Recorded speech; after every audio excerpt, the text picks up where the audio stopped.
เนาะซื้อเขากินเนาะยาพวกพญาเฮ็ดให้ทรงลูกหลานได้หำเฮียนนอกนั้นก็ได้มีการพัฒนาทางด้านเฮือนอยู่เนาะก็เห็นว่ามีการเปลี่ยนแปลงอย่างใหญ่หลวงเนาะทางโครงการนั้นได้ช่วยทุนตกอยู่บ้านนี่ได้ช่วยแนวพันธุ์ยางโบงแนวพันธุ์นั้นเบียร์ยางโบงเพิ่นนั้นกาแล้ววานแล้วเพิ่นเอาให้ประชาชนนั้นปลูกอันนึงอันที่สองนี่วิธีปลูกเพิ่นก็ได้ฝึกอบรมอยู่เมืองคือข้าพเจ้านี่เพิ่นได้ฝึกอบรมวิธีปลูกนี่ปลูกกันระหว่างหางต้นต่อต้นเสียหญ้าก็บ่ให้เสียแป้นหลายเสียตามธรรมดาและคันแป้นหลายก็มันก็ตายนั่นดิกลุ่มเวียกโครงการย่อยที่6แม่นการส่งเสริมการผลิตกาแฟคุณภาพกาแฟแม่นพืชสินค้าทางเกษตรกรรมที่มีตองโซ่มูลค่าสูงสุดในสปป.ลาวและมีผลผลิตส่งออกไปหลายประเทศย้อนคุณภาพของผลผลิตกาแฟที่ดีโครงการได้ร่วมมือกับกลุ่มสหกรณ์ผู้ผลิตกาแฟภูเพียงบริเวณได้พร้อมกันจัดตั้งโครงการและได้สร้างแผนการร่วมกันเป็นต้นแม่นการฝึกอบรมในการผลิตกาแฟคุณภาพเป็นต้นแม่นการผลิตกาแฟออร์แกนิกซึ่งแต่ละกลุ่มแม่นประกอบมีประชาชนหลายชนเผ่าเข้ามาเป็นสมาชิกของกลุ่มและเฮ็ดเวียกร่วมกันเพื่อผลประโยชน์รวมทางเศรษฐกิจของกลุ่มและตัวของเขาเจ้าเองทั้งนี้แม่นเพื่อเฮ็ดให้ผลผลิตสูงขึ้นทั้งมีคุณภาพและความอุดมสมบูรณ์ด้วยระบบการผลิตแบบกสิกรรมอินทรีย์อันนี้ถือว่าแม่นสวนข้าพเจ้าเองถือว่าสวนตอนนี้แม่นผลิตแบบออร์แกนิกถือว่าพวกเฮาตั้งเป็นกลุ่มผลิตเป็นกลุ่มซึ่งได้รับการช่วยเหลือจาก ADB มาให้ของพวกเฮาโครงการได้สนองเครื่องจักรอิ่วกาแฟให้กลุ่มการผลิตอยู่เขตภูเพียงบริเวณจำนวน34เครื่องซึ่งเครื่องอิ่วกาแฟดังกล่าวมันได้ช่วยให้ขบวนการผลิตกาแฟไวขึ้นถึง10เท่าตัวและโดยเครื่องอิ่วเดิมที่ประชาชนนำใช้มาแม่นเก่าแก่และอิ่วได้แต่500กิโลต่อชั่วโมงซึ่งมันมีความแตกต่างอย่างชัดเจนที่เครื่องอิ่วแบบทันสมัยสามารถอิ่วได้ถึง5ตันต่อชั่วโมงซึ่งมันได้ช่วยให้ชาวเกษตรกรสามารถเก็บผลผลิตได้ทันเวลาและกาแฟมีคุณภาพดีขึ้นและสามารถเจรจาต่อรองราคาขายอย่างยุติธรรมในเมื่อก่อนพวกเขาเจ้าต้องได้ขายมากาแฟสดภายหลังการเก็บเกี่ยวภายใน24ชั่วโมงซึ่งมันเฮ็ดให้พวกเขาเจ้ามีข้อเสียเปรียบในการต่อรองราคากับพ่อค้าท้องถิ่นนอกจากการสนองเครื่องจักรแล้วโครงการยังได้ให้การสนับสนุนการสร้างสวนกาเบียกาแฟชุมชนอีกจำนวนกว่า36แห่งและได้ให้การฝึกอบรมเทคนิคต่างๆที่มีประโยชน์เพื่อการปรับปรุงและยกสมรรถภาพการผลิตกาแฟให้ดีขึ้นโครงการสามารถช่วยเหลือและปรับปรุงชีวิตการเป็นอยู่ของชาวเกษตรกรผู้ปลูกกาแฟจำนวนหลายกว่า 3,500 ครอบครัวในเขตเป้าหมายของโครงการและเพิ่มปริมาณผลผลิตและคุณภาพของกาแฟให้สูงขึ้นในปี 2013-2014 นี้หลัก40เฮาได้รับเงินทั้งหมดนี่600กว่าล้านเนาะแล้วก็ได้รับโบนัสเงินพรีเมียมนี่80ล้านแล้ว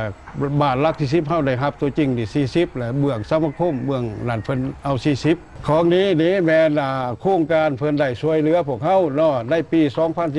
2013-2014 แล้วเพิ่นได้ช่วยเหลือพวกเฮานี้และพวกเฮาได้อิ่วตัวจริงได้2013-14นี่ได้150ปลายต้นเนาะกลุ่มเวียกงานย่อยที่7แม่นโครงการย่อยว่าด้วยการคุ้มครองทรัพยากรธรรมชาติแบบยืนยงเนื่องจากระบบนิเวศและทรัพยากรธรรมชาติได้ถูกบุกรุกและที่นับเสื่อมโทรมลงจำนวนประชากรที่เพิ่มขึ้นเฮ็ดให้ความต้องการนำใช้ทรัพยากรธรรมชาติสูงขึ้นเป็นลำดับโครงการนี้ได้ตั้งเป้าหมายที่จะนำใช้ดินให้เกิดประโยชน์สูงสุดโดยการนำใช้หน่วยงานวางแผนนำใช้ที่ดินที่ได้จัดตั้งขึ้นและปฏิบัติตามนโยบายของรัฐบาลในการจ่ายความรับผิดชอบให้ท้องถิ่นประชาชนเป็นเจ้าการนอกจากเวียกงานปกปักรักษาและฟื้นฟูทรัพยากรป่าไม้คืนแล้วทางโครงการยังสุมใส่การสร้างรายรับให้ประชาชนเพื่อเป็นการกระตุกทางอ้อมต่อเขาเจ้าโดยเขาเจ้าบ่ต้องเข้าทำลายทรัพยากรป่าไม้อีกต่อไปอยู่ถึงเขตภูเพียงบริเวณได้มีการส่งเสริมให้มีโครงการปลูกมักแนงเขียวขึ้นและกิจกรรมนี้แม่นเพื่อการส่งเสริมและการบริหารจัดการอนุรักษ์ป่าต้นน้ำและนำใช้พื้นที่ของป่าอย่างมีประสิทธิผลต้นมักแนงเขียวแม้นเป็นพืชชนิดหนึ่งที่เป็นมิตรต่อสิ่งแวดล้อมซึ่งสามารถเติบโตได้ดีภายใต้ร่มเงาของต้นไม้ใหญ่และโดยบ่ต้องมีการตัดไม้ออกแต่อย่างใดสภาพอากาศและภูมิสันฐานที่เหมาะสมในการปลูกมักแนงแม้นมีลักษณะเฉพาะของมันโดยเฉพาะในระดับความสูงและอุณหภูมิที่เย็นโดยเฉพาะอยู่เขตภูเพียงบริเวณแม้นมีความเหมาะสมที่สุดมักแนงเขียวมีคุณค่าผลผลิตค่อนข้างสูงกว่ามักแนงแดงซึ่งมีตามป่าธรรมชาติอยู่ในสปป.ลาวมักแนงเขียวมันเป็นที่ต้องการของตลาดที่มีผู้บริโภคหลาย และยังมีราคาสูงอีกด้วยบางครั้งมันจะถูกเอิ้นว่าค้ำเขียวย้อนสามารถขายได้ราคาสูงถึง$10-20สหรัฐต่อกิโลกรัมโครงการได้สร้างศูนย์กาเบี้ยขึ้นและได้แจกยายเบี้ยแนวพันธุ์ให้ประชาชนปลูกและพร้อมกันนั้นก็ได้มีการถ่ายทอดความรู้เทคนิควิชาการ2013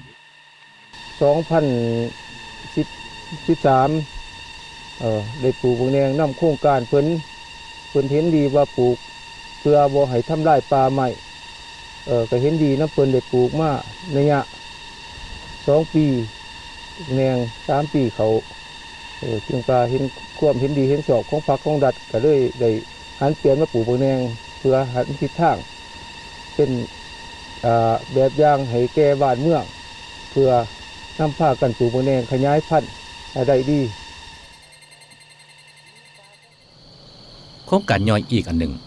ที่เกี่ยวกับการคุ้มครองทรัพยากรธรรมชาติแม่นการส่งเสริมทดลองผึ้งอยู่ในเขตป่าไม้ธรรมชาติซึ่งเป็นกิจกรรมที่ดีที่จะช่วยให้ชาวเกษตรกรที่มีฐานะทุกข์ยากได้มีโอกาสปรับปรุงชีวิตการเป็นอยู่ของพวกเขาเจ้าน้ำผึ้งเป็นผลิตภัณฑ์หนึ่งที่คนลาวคุ้นเคยดีและนำใช้เข้าในการปรุงแต่งอาหารและผสมกับยาพื้นเมืองถึงว่าประเทศลาวจะมีสภาพแวดล้อมระบบนิเวศที่เอื้ออำนวยให้แก่การเลี้ยงผึ้งเพื่อการผลิตน้ำผึ้งแต่การเลี้ยงแบบอุตสาหกรรมครอบครัวและเทคนิคการเลี้ยงอย่างถูกต้องเหมาะสมนั้นเกือบว่าบ่ได้ปฏิบัติเลยในระยะผ่านมาวิธีการเก็บน้ำผึ้งป่าแบบที่ชาวบ้านได้เก็บกู้แม้นจะต้องได้ทำลายประชากรผึ้งและห้างผึ้งอย่างหลีกเลี่ยงบ่ได้ในเขตป่าไม้ที่อุดมสมบูรณ์ของเมืองปทุมพรแขวงจำปาสัก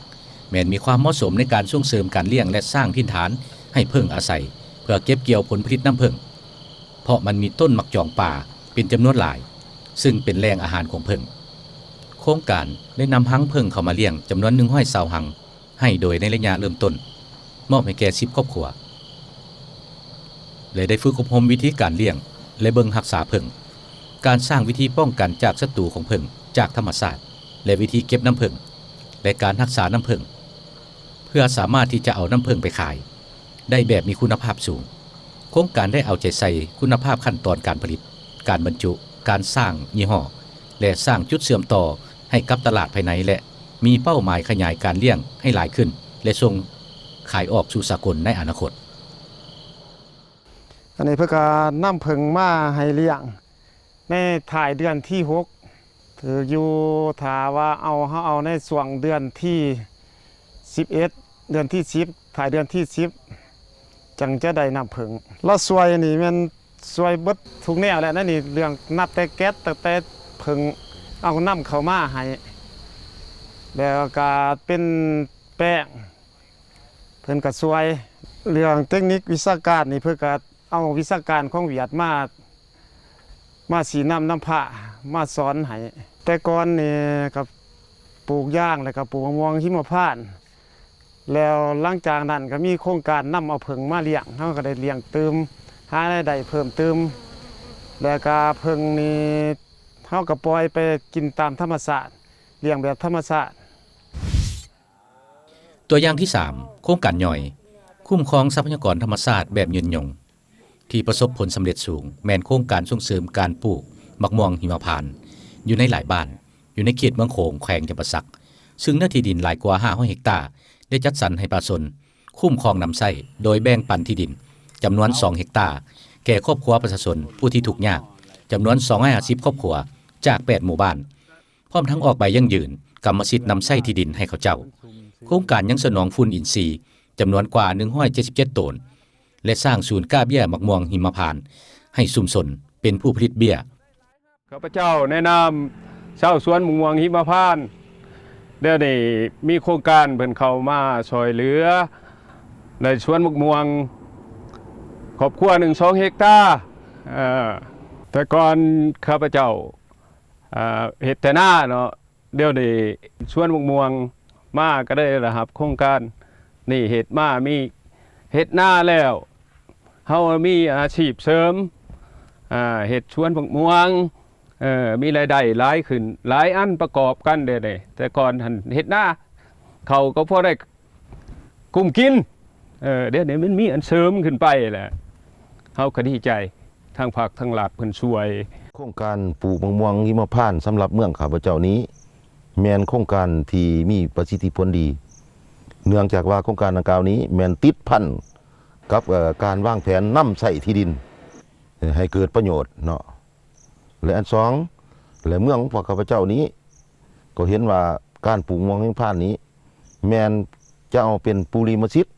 หนึ่งของโครงการผลิตสินค้าทางด้านเกษตรกรรมก็เพื่อส่งเสริมการสร้างเวียกเฮ็ดงานทำก็คือรายได้ให้แก่ประชาชนให้มีความมั่นคงและยืนยง กลุ่มเวียกโครงการย่อยที่ 8 แม่นโครงการย่อยส่งเสริมการปลูกผักอินทรีย์และพัฒนาตองโซ่มูลค่าในปัจจุบันประชาชนอยู่แขวงสวรรณเขตได้นำเข้าพืชผักเพื่อมาบริโภคจำนวนหลงหลายจากประเทศไทยส่วนปลูกพืชผักอินทรีย์แห่งนี้แม้นได้เกิดขึ้นอยู่แขวงสวรรณเขตมีการผลิตพืชผักหลายชนิดในรูปแบบผักอินทรีย์โครงการได้เข้ามาให้การสนับสนุนแนวทางการผลิตเกษตรกรรมอินทรีย์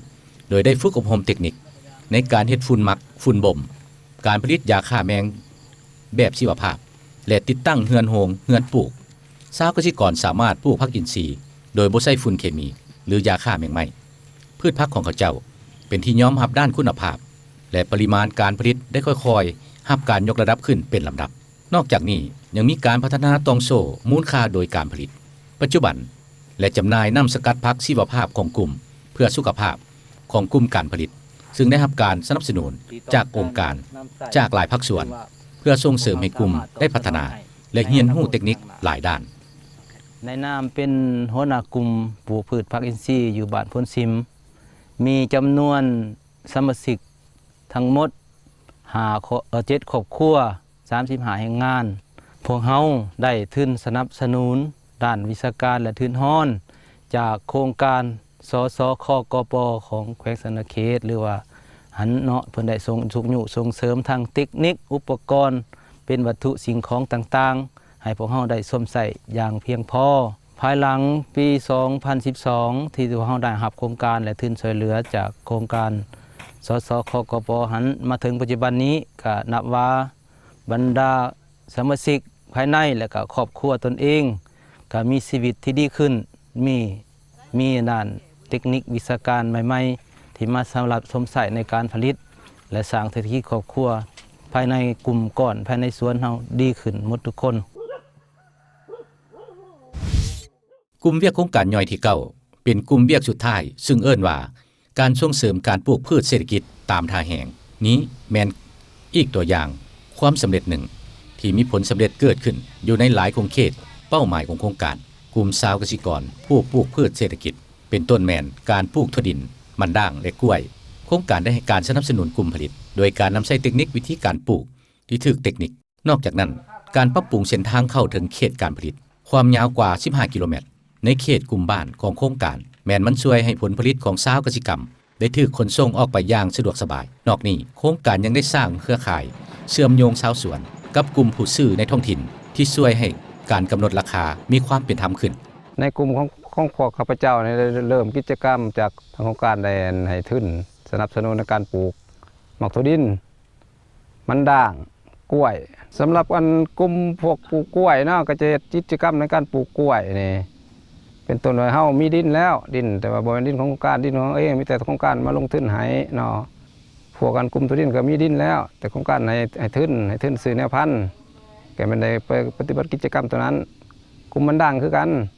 ทางโครงการเพิ่นให้ทุนก็ยืมเลยเพิ่นปล่อยเลยเพิ่นบ่ได้เอาคืนนะไปปล่อยให้ประชาชนเลยเป็นกลุ่มเป็นผู้รักษาแม่หญิงมีบทบาทสำคัญอยู่ในกลุ่มผลิตของโครงการสสคกปโครงการเข้ามาเลยแต่โครงการเข้ามานี่จะเลิศเลยหังมีดีได้บ่ได้อึดบ่ได้อยากได้ปีหนึ่ง30-40 ล้านพอได้กุ้มแล้วดีใจเข้ามาร่วมกองอันปลูกเพื่อนมาดังมันอีสังนี่เข้าช่วยเรือคันมีอยู่มีกินคันบ่กระทุกข์ยากแต่เข้ามาช่วยเรือนี่ก็พอได้พอมีพออยู่พอกินไม่ห่างนางไม้ก็ดีอกดีใจสิ่งที่น่าประทับใจคนหมู่สำหรับเวียกงานของโครงการย่อยนี้แม่นความสำเร็จในการหาตลาดอยู่ในประเทศไทยได้หนึ่งในสมาชิกของกลุ่มชาวสวนซื้อพืชผักและขนส่งไปตลาดและลูกค้าอยู่ประเทศไทยมีความพอใจต่อกับคุณภาพของพืชผักอินทรีย์จากลาวเป็นสมาชิกกลุ่มในมันด่างเป็นผู้รับซื้อภายในบ้านเพื่อส่งออกประเทศไทยและซื้อ ของกลุ่มบ้านนะพิพิธภัณฑ์เป็นต้นแมนมันด่างและมะกล้วยมักโทดินมันด่างของพวกเฮาก็ราคาโลนึง 2,000 แล้วก็ราคานำส่งออกต่างประเทศก็ 2,300-2,400 นี่ละคุณภาพของมันของปริมาณของมันบ้านเฮานี่ดีหลายแล้วก็มีคุณภาพสูงแล้วก็ความต้องการตลาดของเพิ่นหลายมื้อนึงประมาณอยู่ 4-50 ต้นพุ่นนะ ทางโครงการยังได้ศึกษาต้องโซ่มูลค่าของหลายผลิตภัณฑ์และส่งเสริมให้ชาวสวนรู้จักการแปรรูปมันด่างกล้วยและถั่วดินให้เป็นสินค้าเพื่อเพิ่มมูลค่าและสร้างรายรับเสริมให้แก่ครอบครัวโครงการได้มอบเครื่องสีหมากถั่วดินจำนวน3เครื่องให้แก่กลุ่มชาวเกษตรกรของโครงการหลังจากผลสำเร็จของการจัดตั้งกสิกรรมในโครงการย่อย9กลุ่มที่กล่าวมานี้แล้วทางโครงการยังเห็นได้บาดก้าวต่อไปและมีความหวังที่จะเชื่อมโยงขยายการตลาดเข้าสู่ระดับภาคพื้นและเชื่อมโยงกับตลาดสากลนี่แม่นเวียกงานที่จำเป็นเพื่อสร้างความยืนยงและสร้างมูลค่าเพิ่มของผลผลิตของชาวเกษตรกรยุทธศาสตร์ของโครงการแม่นเน้นใส่การพัฒนาความอาจสามารถของท้องถิ่นโดยการลดช่องว่างและปรับปรุงต้องโซ่มูลค่าการผลิตให้ดีขึ้นเวียกงานนี้แม่นมี2ด้านดังนี้ด้านดำยิดแม่นการเพิ่มมูลค่ายกตัวอย่างเช่นการสร้างต้องโซ่มูลค่าโดยการปรับปรุงระบบการผลิตและแปรรูปอยู่ภายในฟาร์มและนอกฟาร์มและนำใช้เทคนิคการผลิตกสิกรรมที่ดีและเทคนิคหลังการเก็บเกี่ยวผลผลิตและด้านที่2แม่นการสร้างต้องโซ่มูลค่าเพื่อสนองหรือแปรรูปและสร้างสัมพันธ์เศรษฐกิจเชื่อมต่อกับภาคเอกชนโดยการสร้างกลไกรูปแบบสัมพันธ์เศรษฐกิจการร่วมมือ3ฝ่าย PPCP ซึ่งจะช่วยเชื่อมโยงการกสิกรรมเข้ากับผู้ประกอบการและการผลิตเป็นสินค้าตัวแบบที่มีประสิทธิผลของโครงการได้แก่การสร้างศูนย์ผลิตลูกหมูและลูกไก่รวมกับผู้ประกอบการเอกชนอยู่แขวงเซกองซึ่งเชื่อมต่อกับกลุ่มชาวเกษตรกรกับกลุ่มโรงสีข้าวกลุ่มผลิตเส้นหมี่เส้นเฟออยู่แขวงจำปาสักและกลุ่มสหกรณ์ผู้ผลิตกาแฟโรงงานผลิตน้ำตาลรวมกับกลุ่มผู้ปลูกอ้อยอยู่แขวงสวรรณเขตซึ่งโรงงานแม่นบริษัทมิตรผลจากประเทศไทยได้มีการแปรรูปพืชผลของชาวเกษตรกรในเขตนั้นขายออกสู่ต่างประเทศการปฏิบัติกิจกรรมของโครงการได้กำหนดไว้ฮอดเดือนมิถุนายนปี 2015 โครงการได้มีการประเมินผลตรวจชี้วัดและมีการนำใช้วิธีการประเมินผลเศรษฐกิจและประเมินผลกระทบของโครงการดังกล่าวต่อกับกลุ่มเป้าหมายที่ได้ตั้งไว้ในเบื้องต้นในจำนวนนี้มีถึง68โครงการในจำนวนทั้งหมด71โครงการย่อยเป็นว่ามีผลสำเร็จอย่างเป็นที่น่าพึงพอใจจากการประเมินของทีมงานประเมินผลเห็นได้ว่าทุกโครงการย่อยมีอัตราผลตอบแทนทางเศรษฐกิจสูงกว่า12ส่วนห้อย EIRR กลุ่มการผลิตได้ถูกจัดตั้งขึ้นถึง749กลุ่มซึ่งในนี้88ส่วนห้อยแม้นมีสภาพคล่องตัวทางด้านการเงินโครงการสามารถบรรลุเป้าหมายที่คาดไว้ในเบื้องต้นจำนวน 11,500 ครอบครัวซึ่งตามข้อมูลการบันทึกผู้ที่มีส่วนร่วมและได้รับผลประโยชน์จากกิจกรรมของโครงการมีจำนวนเพิ่มขึ้นถึง 25,000 ครอบครัวนอกจากนี้ยังมีอีก 88,000 ครอบครัวได้รับผลประโยชน์จากกิจกรรมเวียกงานโครงการย่อยการคุ้มครองรักษาสุขภาพสัตว์นี้เป็นตัวเลขและข้อมูลจำนวนหนึ่งที่โครงการได้สำรวจออกมาเกี่ยวกับเวียกงานการวางแผนนำใช้ที่ดินได้ถูกกำหนดสำเร็จใน 42 ตัวเมืองการวางแผนนำใช้ที่ดินในขอบเขตเป้าหมายโครงการย่อยได้เฮ็ดสำเร็จใน254บ้านภายใต้40โครงการย่อยแผนที่ขอบเขตที่ดินนำใช้ของบ้านแม้นได้กำหนดขึ้นตามลำดับการประเมินผลพบว่าการเพิ่มขึ้นของเนื้อที่ปกคลุมป่าไม้กว่าถึง17ส่วนห้อยซึ่งรวมมีเนื้อที่ป่าปลูกขึ้นใหม่ในพื้นที่เป้าหมายของโครงการประชาชนหลายกว่า 5,200 ครอบครัวได้รับการออกใบยั่งยืนกรรมสิทธิ์นำใช้ที่ดินในระยะเริ่มต้นโครงการได้ประสานสมทบกับสถาบันค้นคว้ากสิกรรมและป่าไม้แห่งชาติ NAFRI และศูนย์สำรวจที่ดินเกี่ยวกับความมั่นคงสภาพความทุกข์ยากของครอบครัวประชาชนในเขตเป้าหมายโครงการได้ลดลงจาก64ส่วนห้อยมาเป็น31ส่วนห้อยจำนวนครัวเรือนที่สามารถผลิตข้าวกุ้มกินได้เพิ่มขึ้นกว่า10ส่วนห้อยการขาดสารอาหารระยะสั้นของเด็กน้อยได้ลดลงจาก9ส่วนห้อยมาเป็น7ส่วนห้อยการขาดสารอาหารแบบซ้ำเหื่อได้ลดลงจาก48ส่วนห้อยมาเป็น32ส่วนห้อยและจำนวนของเด็กน้อยน้ำหนักบ่ได้ตามเกณฑ์มาตรฐานได้ลดลงจาก42ส่วนห้อยมาเป็น33ส่วนห้อยรายได้เฉลี่ยของชาวเกษตรกรได้เพิ่มขึ้นเป็น55ส่วนห้อยในนั้นจำนวนผู้เข้าร่วมกิจกรรมของโครงการมีถึง 21,000 คนในนั้น 9,000 คนแม่นแม่หญิงสมรรถภาพผลผลิตกสิกรรมสมรรถภาพการปลูกต่างๆเพิ่มขึ้นอย่างชัดเจนการปลูกข้าวหน้าปีผลิตได้เพิ่มขึ้น32ส่วนห้อย ข้าวนาแสงเพิ่มขึ้น19ส่วนห้อยสาลีเพิ่มขึ้น37ส่วนห้อยทั่วดิน37ส่วนห้อยและเม็ดกาแฟ21ส่วนห้อยโดยรวมแล้วมูลค่าการผลิตเพิ่มขึ้นประมาณ35ส่วนห้อยอัตราการตายของสัตว์เลี้ยงได้ลดลงจาก11ส่วนห้อยมาเป็น8ส่วนห้อยสำหรับงัวจาก12ส่วนห้อยเป็น6ส่วนห้อยสำหรับควายจาก24ส่วนห้อยเป็น10ส่วนห้อยสำหรับหมูและ37ส่วนห้อยเป็น18ส่วนห้อยสำหรับสัตว์ปีกต่างๆระบบชลประทานจำนวน84แห่งซึ่งรวมมีชลประทานขนาดน้อย41แห่งที่ได้ถูกสร้างใหม่และได้รับการปรับปรุงระบบหัวงานเก่าและจัดตั้งกลุ่มผู้นำใช้น้ำได้หลายกว่า80กลุ่มพื้นที่หดได้ของระบบชลประทานที่รับประกันแม่นเพิ่มขึ้น